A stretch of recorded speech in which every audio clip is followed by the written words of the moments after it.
Now, General, do you have a friend in a taxi industry? A friend or friends? In the taxi industry, Yes. a friend. Yeah. I don't have friends. So you don't have a friend who is a taxi boss? No. Do you have people that you speak with at a personal level in a taxi industry? What do you mean personal level? Hey, how are you? I mean people that you don't speak about business or work. No, in the taxi industry, most people that I speak, it comes from their business, especially on violence.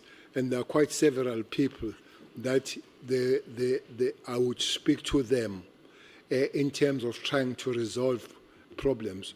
One of them would be Mandla Kaba, one of them would be Mswazi, one of them would be Ujo. I've recently spoken to Ujo, and there will be others. And by the way, it's not new. The many of them that I've spoken to them, but it will be more on relation to the work they do. Okay, so was this PKTT, because I'm trying to establish here whether a narrative that was put out there that the PKTT was no longer effective was correct or not. Was this PKTT able to go to the root cause of political killings in KZN? And can I share you a perspective? I had also put the same perspective to General Masemula. That my observation, General, is that because of a decline of a profit margin in a taxi industry, the former taxi bosses have crossed the floor. They have crossed from taxi businesses to tenders. And their anchors in a tendering system are councillors or are politicians. Now, to safeguard their interests, they make sure that their people are always in power because it's their people who give jobs to them. And they do anything in their power, including using the same modus operandi that they used while they were at the helm of a taxi industry.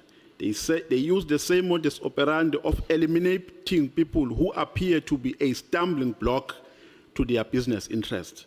So I think largely that is what contributes to a scourge of political killings. Do you agree with that? Do you agree with my perspective? No, I don't. Are you willing to go further, General, or I must go to another? Well, the question is, do I agree? I say I don't. Okay. Do you have any perspective which opposes mine? Chairperson, the taxi industry problem is old. It's very old. I would suspect that it might be older than you, Honorable Member. I don't know how old, but to me, we don't look that old. Especially under the special dispensation. I think there was much, this perspective, if you come, does not come from now, if it is there. There was an industry that was not regulated from the very word go. I don't know where were you when taxis were valiants. Do you know the car called a Valiant? Yeah, okay. Honorable Skosana would know that one. So there where they started with I'm a Valiant, I'm a four-seater and all that kind of thing. So unregulated. So it was an easy kind of business where mostly black people could come because others, there were no opportunities.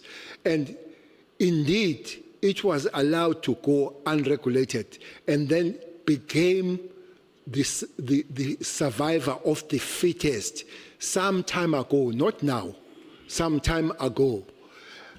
By the way, there have been commissions after commissions working on this industry. What is a problem on it? But at the later stage, there was the entrance of big criminality on it. One of it, people that have stolen the money, especially cash heist, they came in this industry, honorable member. Some of them, they came here because it's easy to wash your money. You work with cash and every day. In the early years, I think 96, I remember Ndebele was an MSc for transport. We tried to work on the program called recapitalization. That recap, you had 6 forms to sign. 2 of them was blue and yellow. I can't remember which was yellow. But the other one was say, write your criminal records. And the other one was say, write your SARS history. And those, as they fill those forms, the filling will end there.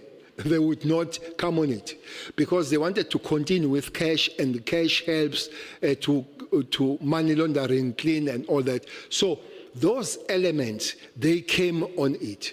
So indeed, I would half agree with you that there have been floor crossing to tenders with some of them. But what we would not agree is that this criminality entering this industry is new. It has been evolving. Taxi, cash heist, robberies, tenders, politicians coming on. It has been evolving all the time. At the center of these political killings is a fight for tenders. Is that correct? At the center. People are not necessarily fighting to be councillors, but they are fighting for tenders. Is that a correct narrative? That's a big statement. I'll have to be given that information. I don't have that information. I don't have that information that people die for tenders. In KZN, political killings come from very far, come as en masse, where it would be political, though the political issue was a front, it was a system that was killing people. There were no tenders there.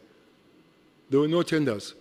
When people were dying in numbers, at 1 year, honorable member, there are 52 weeks in the year. 52 weeks. I spent 47 weeks burying people dying in numbers. So, absolutely, that was even before the election, so there were no tenders.